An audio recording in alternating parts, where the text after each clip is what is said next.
European university alliances are playing an increasingly strategic role in shaping the future of higher education in Europe.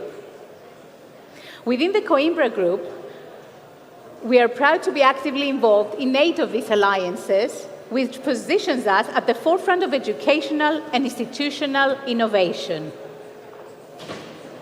This session will explore how these alliances act as drivers and catalysts for transformation, directly aligned with the core theme of today's conference.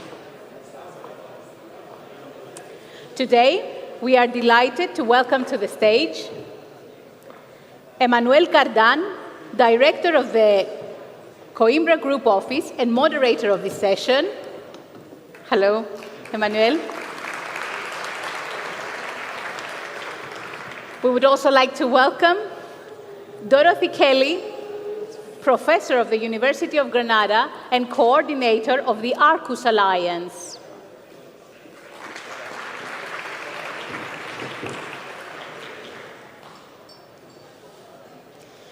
Following Coco Noren, Pro-Vice Chancellor of Uppsala University, representing the Alliance in Light.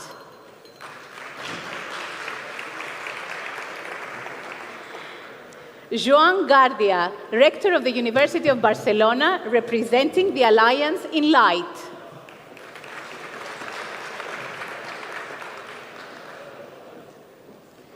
Ludovic Tilly, Vice Rector of the University of Poitiers and Coordinator General of EC2U Alliance.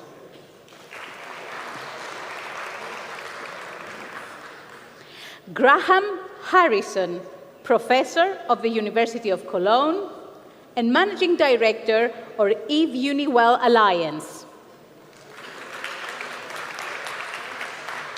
As we get prepared, last but not least, Vratislav Kuzak, Chancellor at Charles University Prague, representing 4EU+ Alliance.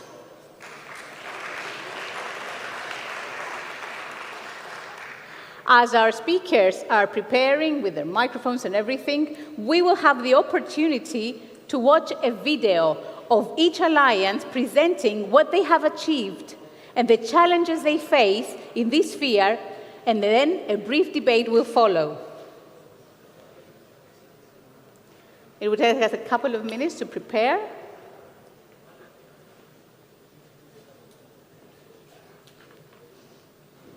All right. Encantada.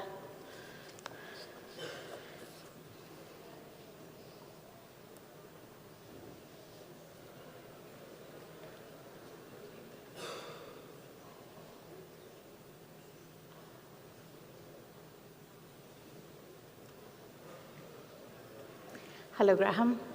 Please take a seat.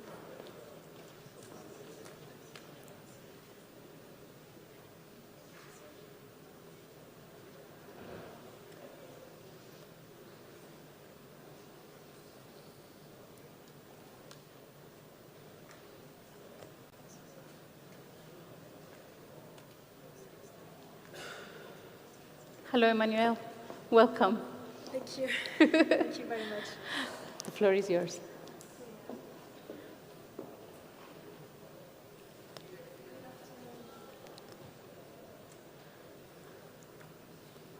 Good afternoon, everyone.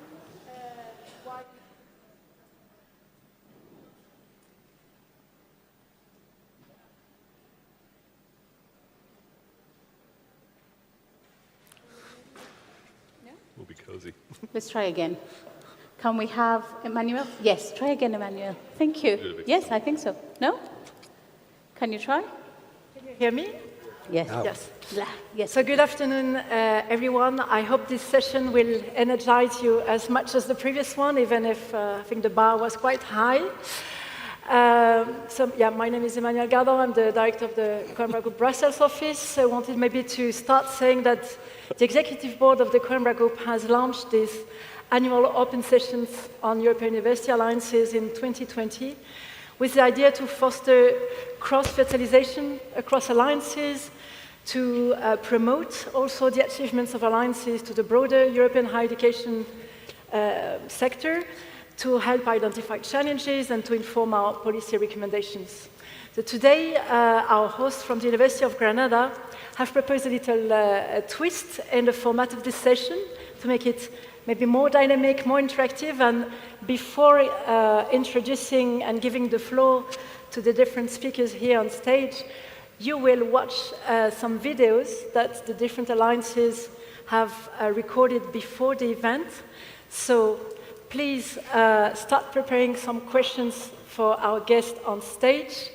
I will ask the technique to launch the video and enjoy the viewing of the videos, where you will see the different alliances with Coimbra Group members are highlighting the contribution they are making on the topic we've been discussing since this morning on social and territorial transformation.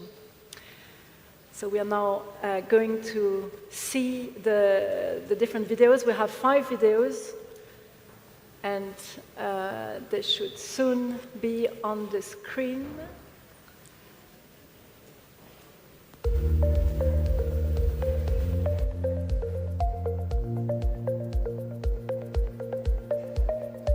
Good morning. For Arcus, societal engagement in its many different forms has been a priority since 2019. An initial reflection I would like to make is that the added value brought by the European University Alliances is the deeply integrated transnational framework in which their activities are carried out. Today, just a couple of examples, 2 separate and different cases of how our alliance has brought added value both to university initiatives and to local ecosystems in 2 very different sectors. The first example is that of our International Soft Landing for Young Entrepreneurs scheme, which is a scheme which supports startups through incubator mobility, thus ensuring input from at least 2 different local ecosystems and different approaches to startups, but also through the network of each of our incubators into important local startup events, such as, in the case of Granada, Alhambra Venture. This allows research to market transnational through transnational entrepreneurial skills development and the opening up of stronger and broader networks. We also have an annual award for innovative startups. The second case is very different, because here I would like to turn to Granada's bid to become European Capital of Culture in the year 2031, the year of the 5th centenary of the University of Granada. Arcus, and indeed the Coimbra Group, have come together with the candidacy team to provide easy access to previous successful candidacies, such as the cities of Graz, Wrocław or Vilnius, all Coimbra Group and Arcus universities, or the city of Guimarães, thus enriching the European dimension of the bid, sharing the experiences of similar university cities, and establishing easy links for future collaboration. We believe that these links have a great deal to do with the success of the bid so far. And I would like to close these very brief reflections by insisting on jointness as a unique element. It makes very little sense, from my point of view, for the alliances simply to repeat what is already being done, and often very well done, of course, locally. Sharing experiences is interesting, but I believe we can go a step further, and that the alliances should be a channel, a catalyst, to facilitate transnational links, and thus leverage fuller potential. A local partner working with a local university through the alliance, through Arcus, has the key to working with 11 leading institutions, not just one, with complementary strengths across the alliance. And our universities come into easier contact, not only with their own local ecosystem, but with 10 others through the local networks. This, of course, promotes European competitiveness, autonomy, and sovereignty in this complicated world in which we live.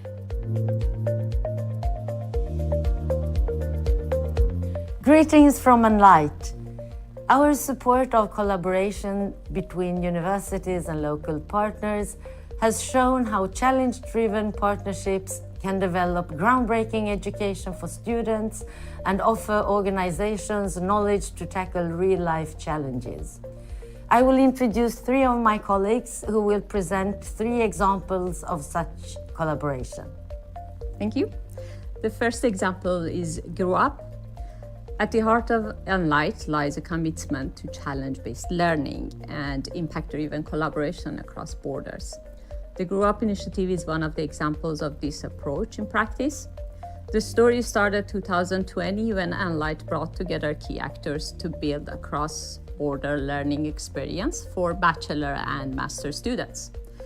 A key strength was the close collaboration between teachers and representatives from all participating organizations in the preparation phase. Since its initial launch, the Grow Up format has been successfully implemented on 3 occasions, hosted at the Innovation House of the Royal Dutch Embassy in Stockholm. One of the concrete outcomes of this initiative is the ongoing co-creating process of the annual Student Climate Hub in collaboration with the municipality of Uppsala. The second example of collaboration is to enable practical skills in order to improve the quality of educational skills in healthcare. It started when Enlight reached out to local organizations, and Severny Nos clown doctors in Bratislava responded. They work with in healthcare settings, bringing creativity and emotional support to patients. Clown doctors are now regularly invited to lecture and enrich medical education. At the same time, faculty members in turn offers workshops for clown doctors on the ethical foundations of medicine and doctor-patient communication. The practitioners and academics together have also co-created a lifelong learning course called Humor as Communication Tool in Healthcare and an Enlight incubator proposal. Now they have developed their network by collaborating with similar organizations from other Enlight cities.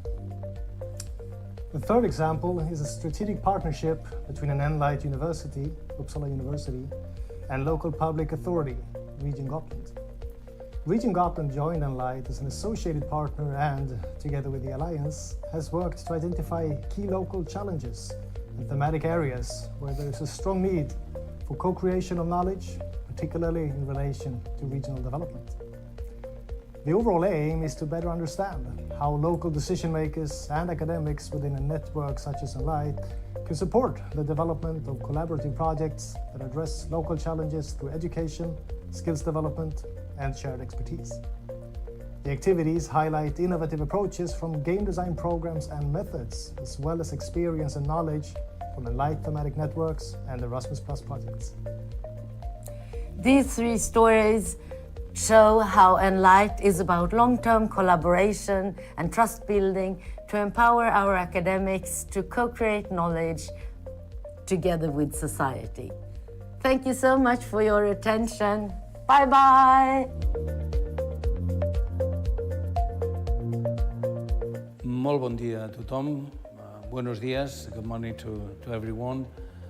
Dear friends, dear colleagues, it's a pleasure to contribute to this Coimbra Group reflection on how European university alliances can help transform our local and social environments through research and innovation.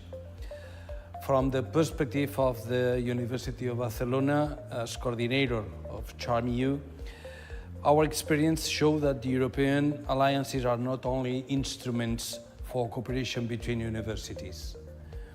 They are also real laboratories for a new relationship between universities and society. CharmU was created around a clear, simple idea that today's major challenges, sustainability, health, food, water, climate change, etc., cannot be addressed from a single discipline or institution or single territory. They require, absolutely, university together to work with public authorities, companies, civil society, and obviously cultural institutions, at least citizens, in a genuine co-creative way.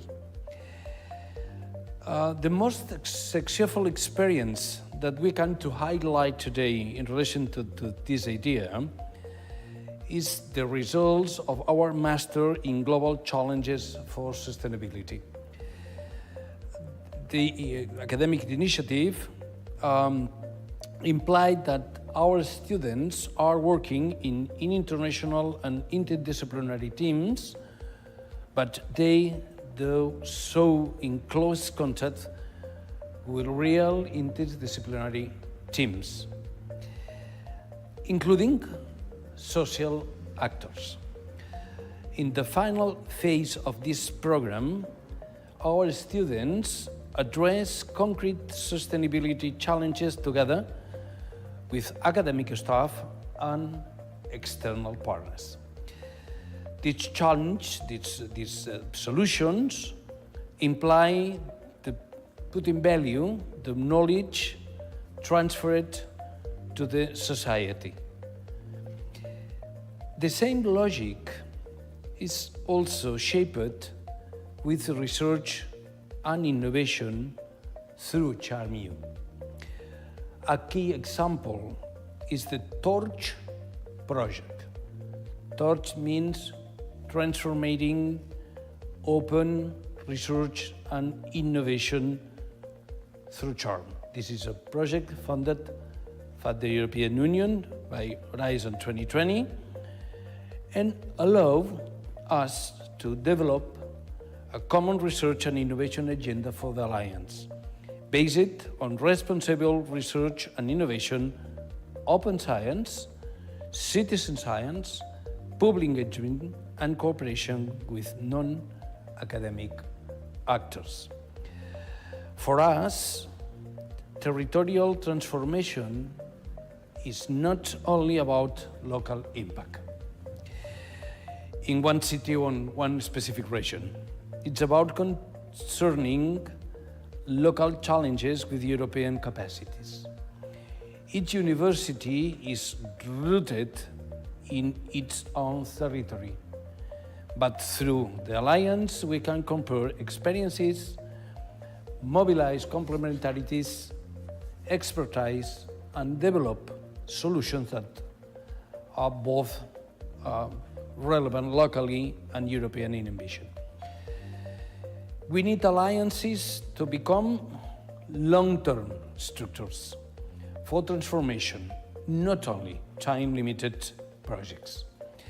This requires more stable funding, stronger links with regional innovation ecosystems and policy frameworks that recognize alliances as strategic actors in European knowledge system. We also need European platforms where universities, cities, regions, firms, and civil society organizations can jointly define challenges, mobilize research capacity, test solution, and measure impact. CharmU and the other European alliances can become bridges between education and research, between universities and territories, between education and innovation, between local engagement and Europe's wider ambition. Finally, our message is therefore simple. If Europe wants universities to be drivers of transformation, alliances must be empowered to act as open, inclusive, and challenge driver ecosystem. CharmU is committed to contribute to that vision. Thanks for your attention. Thanks so much. Moltes gràcies.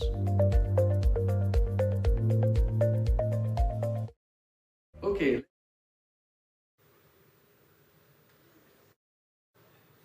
Campus of city universities, and as the name says, this means that we are here working with this very important concept of the university in the city, also embedded in the Poitiers Declaration. But also the composition of the Alliance itself is related to this topic. We have 9 comprehensive universities, but also 63 associated partners, including all the municipalities, science parks, university hospitals, SMEs, industry, and of course, Coimbra Group. During the pilot phase, between 2020 and 2023, we have started and pioneered some important tools and concepts that continue to develop today. First, the virtual institutes. Virtual institutes are actually sort of laboratories without walls. They expand across the whole alliance, and they are gathering teams of students, researchers, teachers, innovators, and this at the service of some important challenges. In particular, we have 7 virtual institutes related each to one United Nations Sustainable Development Goal. We have also pioneered the Entrepreneurial Academy that is now continuing, as well as the think tanks, which are actually groups of researchers, staff, citizens, policymakers who discuss and think together. They brainstorm to find solutions to important challenges of our society.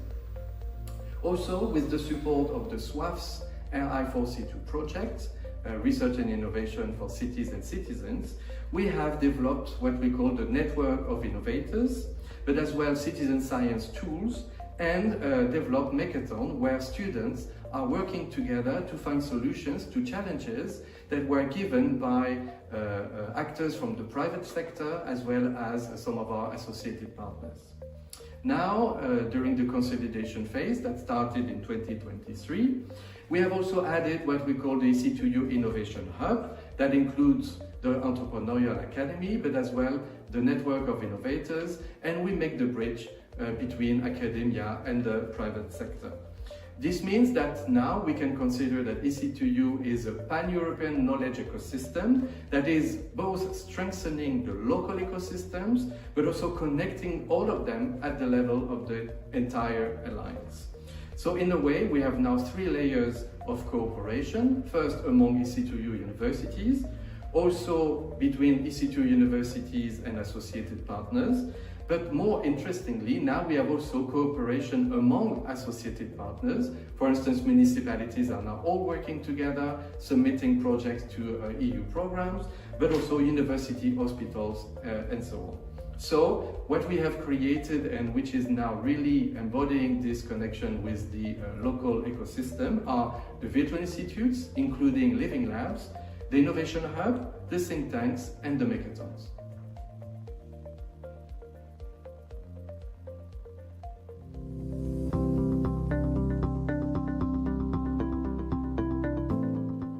Good afternoon. I'm Beatrix Busse, and I serve as the Chief Development Officer for the European University for Wellbeing, UniWell. It is a pleasure today to deliver this short teaser on what our Alliance is doing to support regional transformation. As an Alliance, we are unique in our focus on well-being. Our approach is holistic, multidimensional, and it's based, at least in parts, on the approach of Layard and Deneuve, meaning that well-being refers to things going well for the individual, for society, and also the planet. So for us, it combines eudaimonia and hedonism, and you can see it's not just the GDP, but also our own personal subjective feeling of the good life. Our mission statement commits us to help create a world in which individual, societal, and environmental well-being are in synergy, and in which we flourish and prosper together. No more, no less. In 2023, we launched our UniWell 2030 strategy framework, including all missions. As an alliance, we have the ambition to become the voice for well-being, to become a European university and communities for well-being, and again, for all missions: research, education, transfer, and civic engagement and innovation. And these focus areas link also to regional transformation. They require our 12 member institutions to work together, not just locally or regionally, but across Europe. And our associated partners and how we engage with them reflects this commitment to a broad definition of well-being. We include municipalities and regional authorities, public bodies like hospitals and school networks, and of course, the private then also corporate sector. Let me highlight two initiatives. First, our engagement with local and regional governments. We have had mayors' meetings to foster dialogue across Europe, but we have further committed to municipality liaisons who are responsible for identifying pressing well-being needs locally and establishing links with our thematic arenas. Our local and regional associated partners offer to host internships from undergraduate students to postdoctoral fellows, not just with local partners, but across the Alliance. This enables knowledge transfer in both directions and across Europe. Second, our UniWell seed funding program, which is one of the signature initiatives of the Alliance. These are institutional funds that demonstrate our institutional commitments to cross-alliance collaboration. We find that approximately 1/4 of our successful seed funding projects involve regional partners. And I'd like to mention two UniWell seed funding projects that are particularly relevant for this session. First, the program called Sea Level Rise Holistic Investigation for European Long-Term Development, SHIELD. Researchers from 4 UniWell partner universities are jointly analyzing the socioeconomic and ecological consequences of rising sea levels on European coastal communities. They are producing case studies and policy briefs directly targeted at regional adaptation strategies and informed decision-making by local authorities. Second, education for democratic citizenship and well-being. It began as a UniWell seed funding project involving 4 UniWell universities across 3 countries.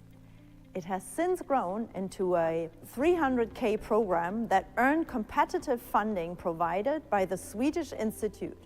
It helped Ukrainian educators and citizens with the knowledge and skills to build democratic society, and the project is in direct partnership with Ukraine's Ministry of Education and Science. UniWell is proud to be a European university. Our member institutions come from 9 European countries, including 2 that are outside of the European Union. We are committed to becoming more than the sum of our parts, to advocating for well-being, for European values, and for European competitiveness, again, for all missions. The examples I've shared today are just some of what we have done that demonstrate how a pan-European alliance can support regional transformation. Thank you.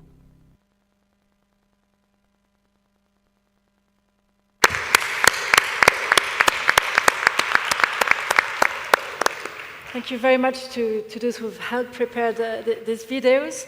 And before opening the floor to the audience, as you may want to react to what you've heard, or may want to comment or ask questions to the representative of the alliances that have been presented here, I will start with one first question. We've heard from you, Joan, that the European Universities Alliances are serving, you say, as real laboratories for new relationships between universities and society. So I would like to ask to some of you, and maybe you can answer first, what has really changed? To which extent alliances serve as game changers in relationship between university and society? To which extent your university, the University of Barcelona, has evolved in its relationship with its local partners? Yeah. So, buenas tardes a todo el mundo, buenas tardes a tothom. So, first of all, I need to give thanks to my brother university, Universidad Sagrada, for this organization, and thanks to the Coimbra group to allow us to have the opportunity to speak about the European alliances in these forums, where we tried to be coherent with my previous talk, so giving the same arguments. So 2 very simple ideas. The first is that the European alliance is represented as a very small lab reproducing all the differences between the member states of Europe, of the different cultural heritage, languages, and slopes, trends, etc., of the universities implied involved in the alliances. It's a very simple way to show to our local partners the importance of the sharing the objective and the main purpose of the university. So in my context, I have Loguement, so all the Catalan universities are involved in European alliances, and we are talking, all of us, we are talking about our experiences derived of the European alliances work.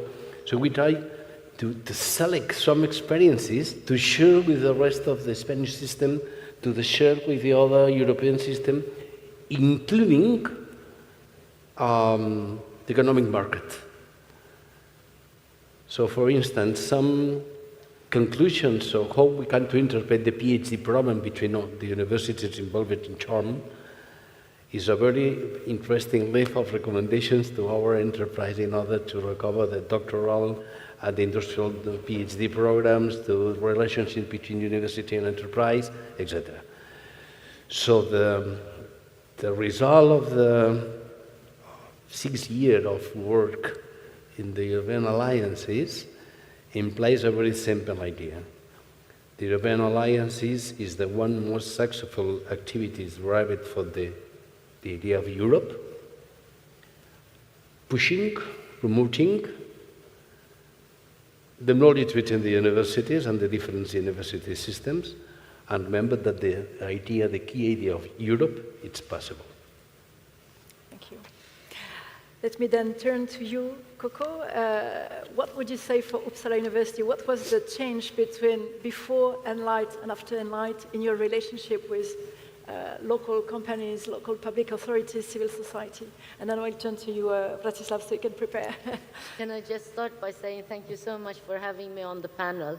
We had a lot of fun when we did the little video. It is now very painful to watch it. And we will never run a morning show from Uppsala University, that's for sure.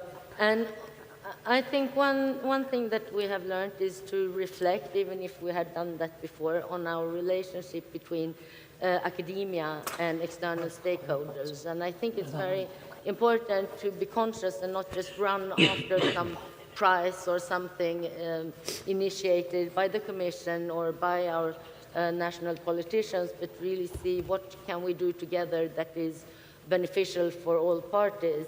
And if I can comment on this remark this morning that there are external views on us as being a bit disconnected to the rest of society, and we don't agree.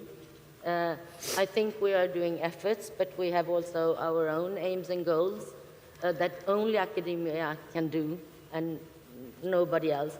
So we could turn it around and say, sometimes we feel that the rest of society is a bit disconnected to what we are doing and not really understanding how much creativity it means and also how much time it takes and how systematic you should be in order to be able to call it a scientific method. So you can't just deliver things. So the worst scenario is when external partners think that academia could just cater for anything that is ordered online. But also we should look to ourselves and be a bit self-critical and say sometimes we might be a little bit self-sufficient also. So I think a good relationship and a good collaboration relies on the fact that it is a mutual collaboration on equal terms, but of course with our differences and what we can contribute with. But what the Alliance has done is that we can sort of put this within the framework of something much larger than just the Swedish Uppsala context. And I think that especially perhaps for Sweden, being a member state of the European Union, but still talking about them, Enlight has been a way of introducing the discussion of European research and higher education in a very natural way that would have been forced if we couldn't just call it Enlight all the time. But also, I mean, we have a long-standing good collaboration with the municipality and with the region, but the alliance enables us to sort of focus and structure and solidify what we already have. Thank you very much, Coco. So Vratislav, you're presenting here the 4EU Plus Alliance. We did not have a video today. Would you want also to maybe share with us what has been the impact of 4EU Plus in the relationship between Charles University and its regional environment? Thank you, Emmanuel, for having me today, and the 4EU Plus Alliance, of course. I first of all wanted to audition to be one of the clappers beforehand, you know, those guys, but I did not make the final cut, so this was the second best option for me today, so thank you very much.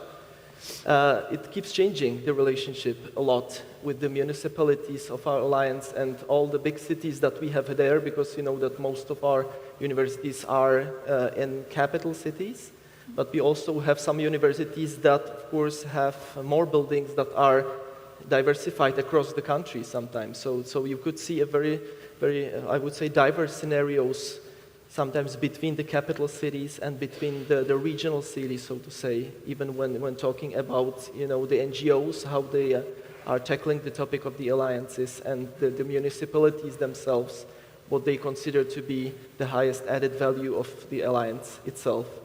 So for us, I'm very glad that we are talking about such a topic, because I think the alliances came such a long way. Beforehand, we used to talk about mobilities, you know, the topic of science and everything, the more traditional, so to say, agendas of the higher educational sector. But now, after all this time, we are finally talking about something, let's say, fresh and new that we brought to the table after many years, because some of the colleagues that we see here have been in these alliances for many years now.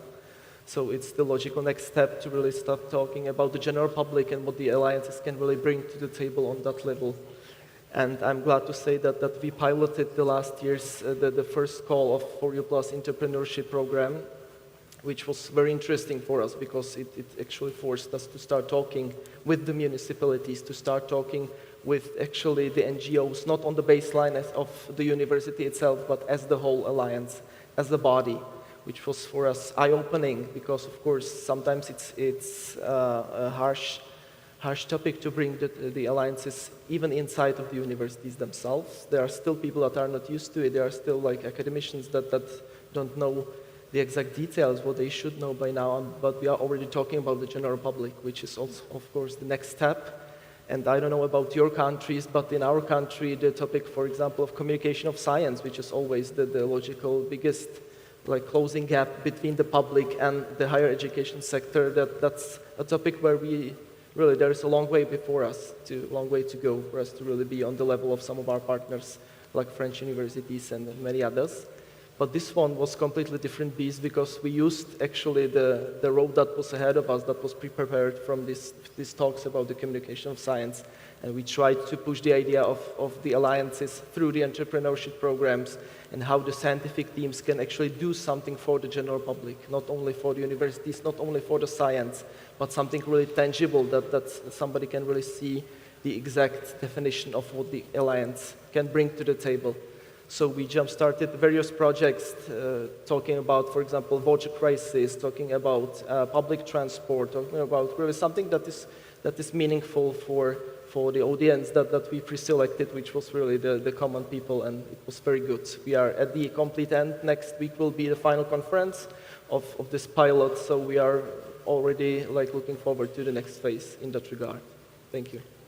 Thank you very much for this very concrete case, which we have heard, I think, from all alliances in all videos. So entrepreneurship seems to be a common tool for alliances to transform territories. Let's see if colleagues in the room are ready maybe to ask any question to our panelists.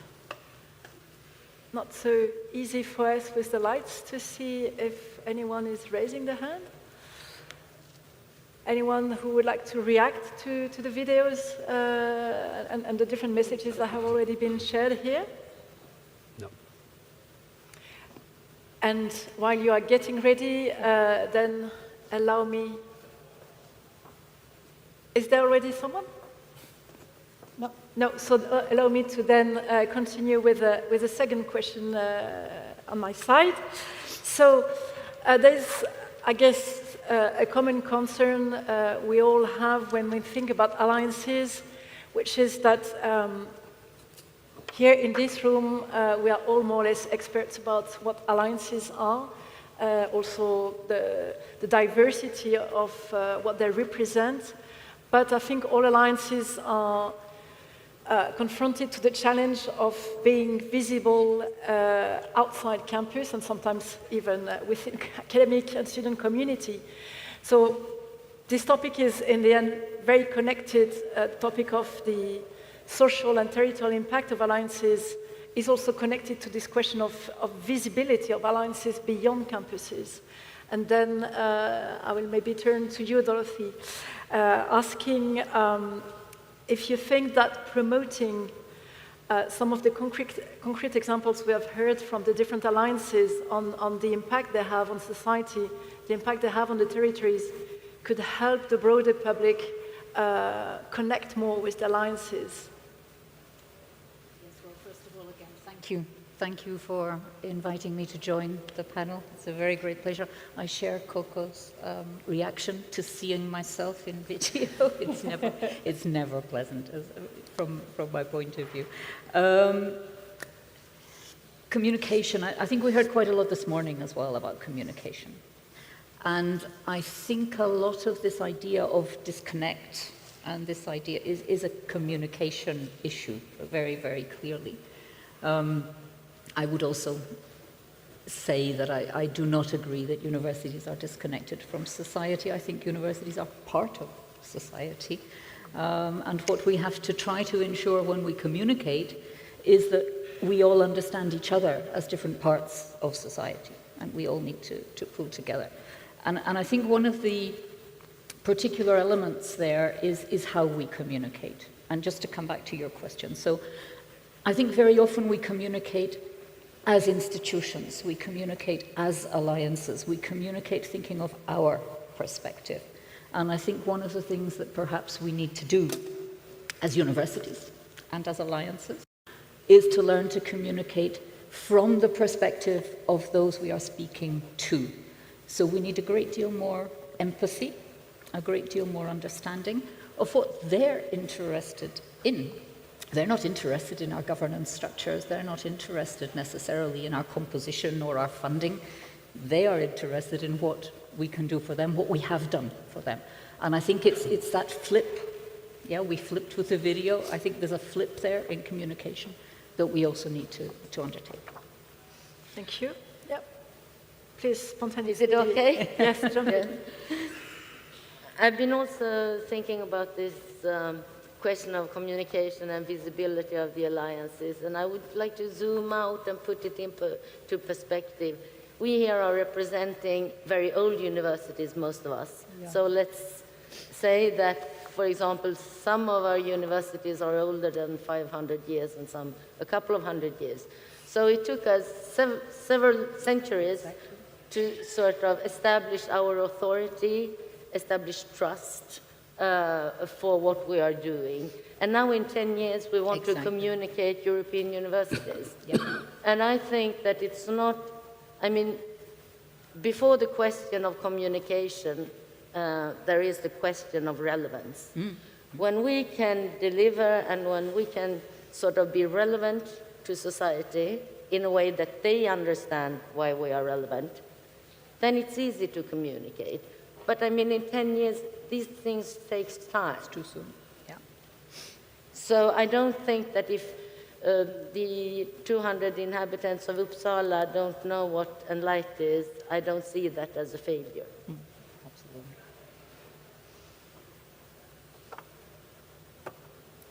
Thank you. Let me turn to you, Graham. So what about Uniwell perspective on how Beatrix explained in the video different range of activities you are running to impact society at local level but also global level, and to which extent can this help the Alliance connect with its local environment? Yeah, I think we're fortunate that we have a unique focus in terms of well-being. So, especially in Europe, most universities are named after a city or a region. So we have a distinct focus on well-being within our topic. And then in terms of the visibility and the communications, then we center on that in terms of what we want to talk about. And that comes through, as Beatrix mentioned, in the strategy document. So we talk about 3 focus areas that we have, one of which is a voice for well-being. So that's a science-driven mission of a university. The second one is becoming a European university. And I think that's a key element for us, driven by European values, but based in the different countries and the different regions in which we operate. And then the third way, which in some ways also helps us communicate with civil society, is we want to become communities for well-being. So looking at the community focus in terms of what we do and how we deliver on that as well. I'd like to say one more thing a little bit about the idea of the separation or the distance between universities and the communities. And we all realize that knowledge transfer is such a huge part of what a university should be about. To me, the biggest part of knowledge transfer is actually the graduates who go out into our communities.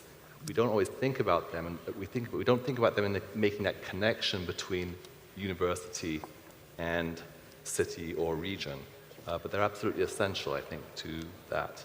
So UniWell's launching an alumni network. So this is across the Alliance, well-being centered and well-being focused, and sharing that more broadly with our regions and communities. Thank you. Thank you. Ludovic, you have outlined briefly in the video different elements also of how EC2U is having impact. What would you say is the most effective engagement strategy you have to connect with local societies and actors? Well, to respond to this, and I hope you can hear me, yes? To respond to this, I would somehow respond to the 2 previous questions also. That's a trick, huh? No, but seriously, I was this morning highlighting how the topic of the public conference is addressed in Poitiers with these framework conditions.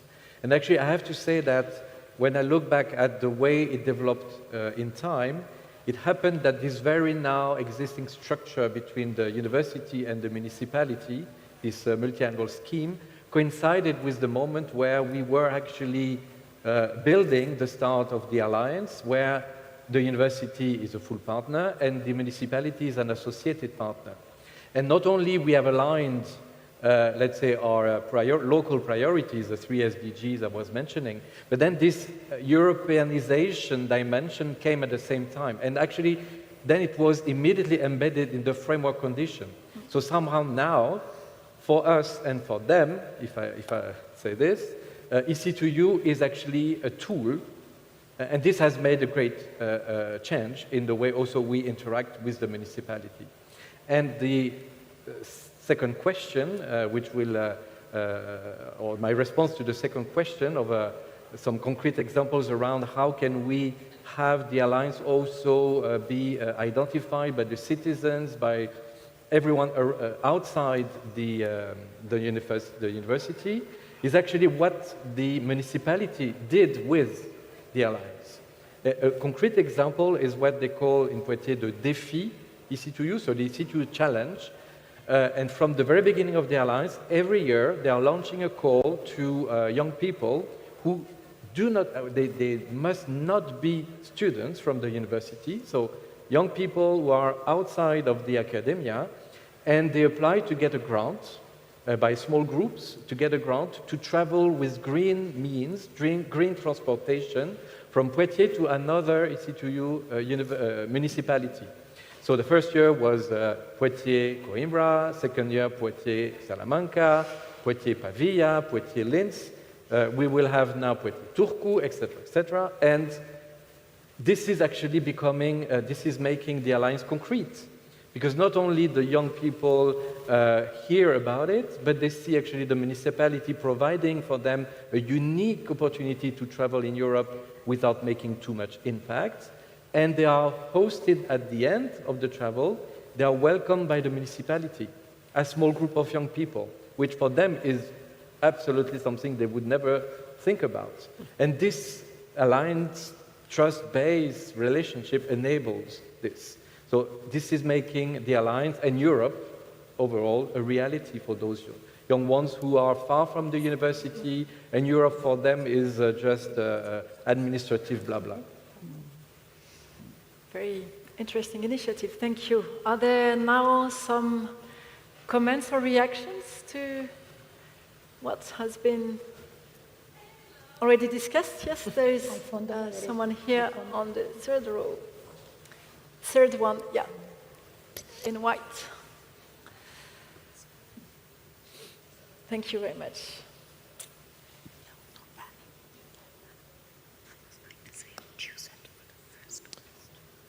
Okay, so thank you very much, John Donoghue, University of Durham, and a member of the Executive Board.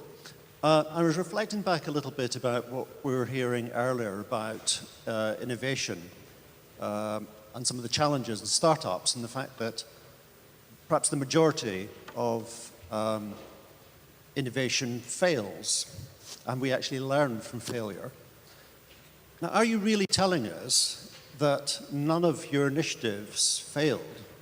Because what I would like to hear, because I also heard a little bit about cross-disciplinarity, and I know that's a difficult thing to do and challenging. So I wonder whether there are ways in which we can learn from some of the experiences moving forward from the numerous examples you've given, or are you really just painting a rosy picture here? Because I think we really need to know just how challenging this is, and then what lessons can be learned for other alliances or other initiatives across the network. Thank you. Well, that's maybe not such an easy one. Who would like to pick this? Maybe Vladislav, yes, please. I would start to react that, of course, we are painting a rosy picture here. That's the whole deal. But you have to imagine that after we talked about the many years that preceded this meeting of recreating, and you can imagine thousands upon thousands of hours of online meetings, collaborative work being done, and everything that is behind everything that created the alliances and that is establishing it firmly into the framework of our university structures. But then there is a procedure, or I should say there is a part after some of these years and this very harsh job that is being done, when something really clicks on the level of the institutions. When really you come into the phase where you see that all the people start to react when you mention the name, and even on the European level, you start to recognize the names of the alliances, they start to mean something, and you can imagine something unique behind the name, that it's not that every parallel is the same thing and all the activities are being done on the same level, but each of the alliances is trying and striving to be unique and somehow different from the others. So when you get to this part of the job, which is really a long road, and I think everybody can concede on that, but once you get there, it really clicks, and then that's the added value. Then it happens when we talked about the municipalities, then you have, for example, when our city of Prague is having a lot of typical activities throughout the year, when in the past they always started to invite some international guests and guest speakers, and for the past, I would say 4 to 5 years, all of those guest speakers were people from our alliance members. So that means that the municipality is starting to learn how to use the alliance for themselves, really, to create a PR for the city, to create a PR for the alliance, but to bring the added value for the students and the academic staff, that they feel that there is another outline of anything that they can achieve on the international level. So of course, the painting is rosy at the beginning, but at the end you will see the added value is worth the risk and the hard work that's being put into that. At least that's for me. Thank you. Thank you, and I had Graham first and then Ludovic. Yeah, obviously things fail. And if they didn't, we wouldn't be doing what we should be doing, I think, is the most important thing to say. So yes, there's a time to celebrate achievements and to share achievements. I'll mention For EU for All, which is the community of practice for alliances. And there are 20-odd working groups in there. And boy, we hear about the failures there. That's really important because we learn and we talk about them. I've actually had conversations here today about some of the challenges we've had in particular areas in terms of our governance, for example. So these are really important exchanges that happen both formally and informally. Academically, of course, initiatives that we propose fall apart for whatever reason it happens to be, different priorities, people move, people leave, that sort of thing. How we respond to that, how we replace that, how we grow from that is the key thing. Putting in place the structures for collaborations to have the best chance for success is what we need to do as alliances. And then we rely upon the academics and the other groups, whether it be vice directors for research, vice directors for education, these sorts of things to help advance our initiatives. But alliances are young. I think the oldest are, 7 years old, coming up on. There's failures, there's stop-starts, there's also readjustments at this point in terms of how we deliver it. So yes, definitely failure better be part of this. Please, Ludovic, yes, you want to elaborate. And to continue on Graham's point, actually, clearly I'm pretty sure that none of us would have been in capacity to record the video 2 or 3 years ago because the components were not either ready or already successful. And one of the reasons is not just about that we need time, like any research and innovation process, to build trust, to test, and so on. That's one dimension, but the other dimension is actually that the European Commission is also not giving us the right framework conditions, which is that so far, and I know my colleagues know exactly where I'm going, we have been mostly supported by the Erasmus Plus program, which per se is not funding research and innovation activities per se, which means that all of this has been either supported by very short project-related funding, which has an end, and then comes the, as you said, the stop and go, or go and stop, actually, and own funding, or funding from the associated partners. So basically, alliances are constantly on a survival mode, but because we are so resilient, we keep going. I know, Johan, you also want to contribute on this one. Thanks for the question. I want to add any very interesting comments of the last week in Brussels. So the European Commission is now discussing about the future of the FP10, and probably the European Alliance has demonstrated that it's possible to design the cooperation between the University Europe through another way, more efficiency and more cheaper, using and sharing the same research structure and innovative domains, or searching some common point in order to generate very complex projects. The difference, I want to reinforce this idea that it's not only an initiative of our university that when we got together. It's normal.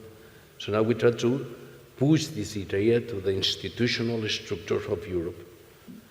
So now we need to discuss and to solve the question, which is the future of the European University Act, which is the definition of the university in Europe.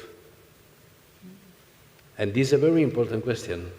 And this is a question derived as a first derivative of the success of the European Alliance is now indicating us the way. And probably we're in the crucial point to discuss which is the future, the next future. And the next 2 years, obviously, will be crucial for us. Rosie?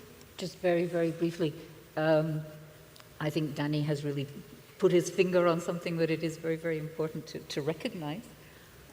We identify ourselves as a laboratory for institutional learning, and I think we all agree that you learn a lot more from your failures than from your successes. But it's a process. And this is a very, very innovative initiative. It was 8 years ago when it was first discussed. It's young, as Coco said.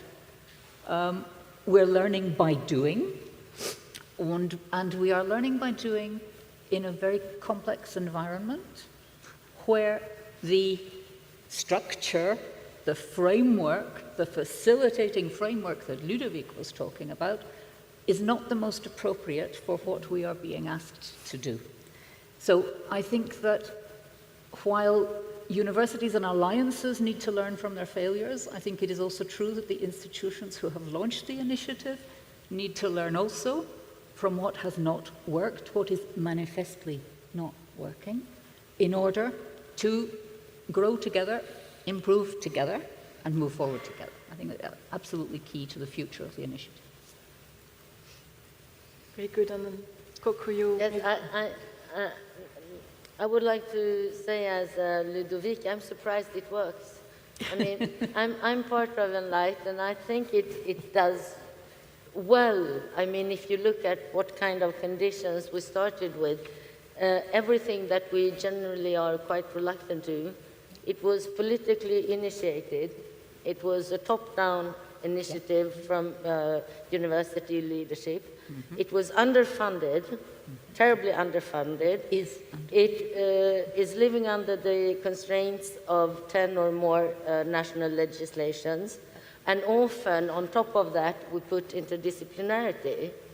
So I think, I mean, if it works, there is a resilience, there is an ambition, because all these factors point to failure. But our problem now, I think, is the upscaling, not the communication, the external communication, because we will learn that sooner or later, but the internal communication and the embedment of the alliance within our own institutions, and also resolving this question about whether or not there should be research money earmarked for the alliances. And this is a point where I think that Ludovic and I don't agree. I don't think that the alliances should automatically come with research money. I think we should work with the tools that we are used to, that build on excellence. So, of course, if we have research collaboration emerging from the alliance, I mean, yay. But it should compete within the horizon or any other funding, as we do with all research. I will not let anyone continue this discussion because That's our time really is over. To launch a bomb and then go away. Huh? I see that the jury for the 3MT is already seated in front of us, so I would like just to thank you so much for a very rich, constructive discussion, and please join me in applauding our panelists. Gracias.